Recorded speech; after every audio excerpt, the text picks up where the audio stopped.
Guys ಎಲ್ಲರಿಗೂ ನಮಸ್ಕಾರ. S V ಅಕಾಡೆಮಿಗೆ ಸ್ವಾಗತ. ನೋಡ್ಬೋದು ಗೈಸ್, KPTCL ರಿಕ್ರೂಟ್ಮೆಂಟ್ ಅಂತ ಇದೆ. AE, FD, SDA 549 ಪೋಸ್ಟ್ ಅಂತ ಇದೆ. ಆನ್ಲೈನ್ ಅರ್ಜಿಗೆ ಸಲ್ಲಿಕೆ ಯಾವಾಗ? ಶೀಘ್ರದಲ್ಲಿ ಅಧಿಕೃತ ನೋಟಿಫಿಕೇಷನ್ ಬರಲಿದೆ.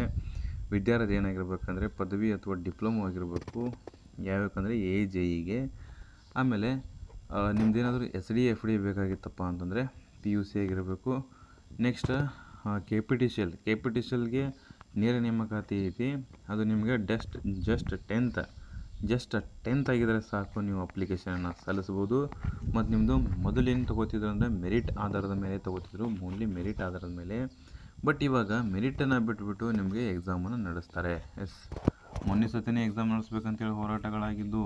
ಬಟ್ ಇವಾಗ ಏನಾಗ್ತಿದೆ ಅಂತ ಕೇಳಿದಾಗ ಎಲ್ಲರಿಗೂ ಒಂದು ಅವಕಾಶ ಸಿಗಲಿ ಅಂತ ಹೇಳ್ಕೊಂಡು ಮೆರಿಟ್ ಬೇಡ, ನಮಗೆ ಎಕ್ಸಾಮ್ ನಡೆಸಬೇಕು ಅಂತೇಳಿ ಒಂದು ಡಿಸೈಡ್ ಮಾಡಿ ನೋಟಿಫಿಕೇಷನ್ನ ತರಲಿದ್ದಾರೆ. ಆ ನೋಟಿಫಿಕೇಷನ್ ಯಾವಾಗ ಬರ್ತದೆ ಅಂತ ಕೇಳಿದಾಗ ನೆನ್ಪಿಟ್ಕೊಳ್ಳಿ, ನೋಟಿಫಿಕೇಷನ್ ಯಾವಾಗ ಬರ್ತದೆ ಅಂದರೆ ಅದು ಆಗಸ್ಟ್ ತಿಂಗಳಿಂದ ಸ್ಟಾರ್ಟ್ ಆಗುವಂಥ ಪಾಸಿಬಿಲಿಟೀಸ್ ಇದೆ.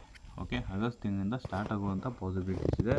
ಅದು ಬಿಟ್ಟರೆ ಇದು ಪವರ್ಮ್ಯಾನ್, ಜೂನಿಯರ್ ಪವರ್ಮ್ಯಾನ್ ಅಂತ ಇರ್ತಾವೆ ನೋಡಿ ಗೈಸ್, ಇವೊಂದು ಸ್ವಲ್ಪ ಲೇಟ್ ಆಗ್ತವೆ. ಯಾಕಂದರೆ ಇವನ್ನ ಪ್ರೊಸೆಸಿಂಗಲ್ಲಿ ಇದ್ದಾವೆ. ಆಲ್ರೆಡಿ ಹಳೆಯ KPTCL ನೋಟಿಫಿಕೇಷನ್ಗಳು ಇನ್ನೂ ಕಂಪ್ಲೀಟ್ ಆಗಿಲ್ಲ. ಸೊ ಇನ್ನೂ ಅವು ಕೂಡ ಪ್ರಕ್ರಿಯೆಯಲ್ಲಿದ್ದಾವೆ. ಅವೆಲ್ಲ ಮುಗಿದ ಮೇಲೇ ಈಗ ಹೊಸ ನೋಟಿಫಿಕೇಷನ್ನ ಮಾಡ್ತಾರೆ. ಓಕೆ, ಈಗ ಕೇಳ್ತಾಯಿದ್ರಿ ಯಾವಾಗ ನೋಟಿಫಿಕೇಷನ್ ಆಗ್ತದೆ ಅಂತೇಳಿ. ನಾನು KPTCL ವಿಡಿಯೋನ ಮಾಡಿಬಿಟ್ಟು ತುಂಬ ತಿಂಗಳಾಗಿತ್ತು, ತುಂಬ ದಿನಗಳೇ ಆಗಿತ್ತು. ಹಾಗಾಗಿ ಒಂದು ನಿಮಗೆ ತಿಳಿಸುವಂಥ ವಿಚಾರ. ಇನ್ಮೇಲೆ ಯಾವುದೇ ರೀತಿ ಮೆರಿಟ್ ಲಿಸ್ಟ್ ಇರೋದಿಲ್ಲ, ಎಕ್ಸಾಮ್ನ ನಡೆಸಬೇಕು ಅಂತೇಳಿ ಒಂದು ಚರ್ಚೆ ಆಗಿರ್ತಕ್ಕಂಥದ್ದು ಗೊತ್ತಿರಬೇಕು ನಿಮಗೆ. ಓಕೆ, ಇನ್ನು ನೆಕ್ಸ್ಟ್ ನೀವೇನಾದರೂ ಸರ್ಕಾರಿ ಗೌರ್ಮೆಂಟ್ ಜಾಬ್ ತೊಗೋಬೇಕಂತಂದರೆ KPTCL ಒಂದೇ ಅಲ್ಲ, ಅದು ಬಿಟ್ಟರೆ ಫಾರೆಸ್ಟ್ ಗಾರ್ಡ್ ಇದೆ, ನೆಕ್ಸ್ಟ್ ಫೈರ್ಮ್ಯಾನ್ ಇದೆ, ನೆಕ್ಸ್ಟ್ PC ಇದೆ, ನೆಕ್ಸ್ಟ್ ಇವೆಲ್ಲ ನಿಮ್ಗೆ ಏನಾಗ್ತಾವೆ ಅಂತಂದರೆ SDA ಇದೆ. ಇವೆಲ್ಲ ನಿಮಗೆ ಜಸ್ಟ್ 10th ಆ್ಯಂಡ್ PUC ಮೇಲೆ ಸಿಕ್ಬಿಡ್ತವೆ. ಸ್ವಲ್ಪ ಚೆನ್ನಾಗಿ ಪ್ರಿಪ್ರೇಷನ್ನ ಮಾಡಿಬಿಟ್ರೆ ನೀವು ಎಕ್ಸಾಮನ್ನು ಬರೆದುಬಿಟ್ಟು ನೀವೆಲ್ಲ ಗೌರ್ಮೆಂಟ್ ಜಾಬನ್ನು ತೊಗೋಬೋದು. ಅಕಸ್ಮಾತ್ ನಮ್ಮದು ಜಾಸ್ತಿ ಕ್ವಾಲಿಫಿಕೇಷನ್ ಆಗಿದೆ ಅಂತಂದರೆ ಡಿಗ್ರಿ ಮೇಲೆ ESI ಇದೆ, PSI ಇದೆ ಮತ್ತು KAS ಇದೆ.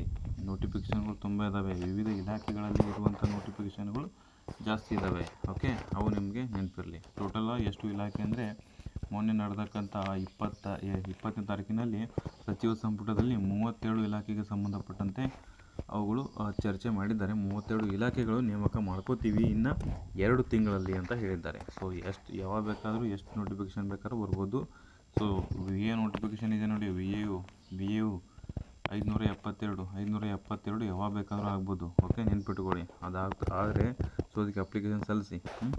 ಓನ್ಲಿ ಇದಕ್ಕೆ ಮಾತ್ರ ಡಿಪೆಂಡ್ ಆಗಬೇಡಿ. ಓಕೆ, ಅರ್ಥ ಆಯ್ತಾ? ಇನ್ಮೇಲೆ ಎಲ್ಲವೂ ಕೂಡ ಎಕ್ಸಾಮ್ ನಡೆಸ್ತಾರೆ. ಇದ್ರ ಬಗ್ಗೆ ನಿಮ್ಮ ಒಂದು ಅಭಿಪ್ರಾಯ ಏನು? ನಿಮಗೆ ಎಕ್ಸಾಮ್ ನಡೆಸಬೇಕಾ ಅಥವಾ ಓನ್ಲಿ ಮೆರಿಟ್ ಬೇಕಾ ಅಂತೇಳಿ ಕಮೆಂಟ್ ಮಾಡಿ. ಜಸ್ಟ್ ಒಂದು ಟೈಪ್ ಮಾಡಿ, ಎಕ್ಸಾಮ್ ಅಂದರೆ ಅಂತೇಳಿ ಟೈಪ್ ಮಾಡಿ, ಇಲ್ಲ ಮೆರಿಟ್ ಅಂದರೆ M ಅಂತೇಳಿ ಟೈಪ್ ಮಾಡಿ, ಗೊತ್ತಾಗುತ್ತೆ. ಸೊ ವಿಡಿಯೋ ನೋಡಿದ್ದಕ್ಕೆ ಥ್ಯಾಂಕ್ ಯು. ಮತ್ತೇನಾದರೂ ಡೌಟ್ಸ್ ಇತ್ತಪ್ಪ ಅಂದರೆ ಕೆಳಗಡೆ ಕಮೆಂಟ್ ಮಾಡಿ. Thank you.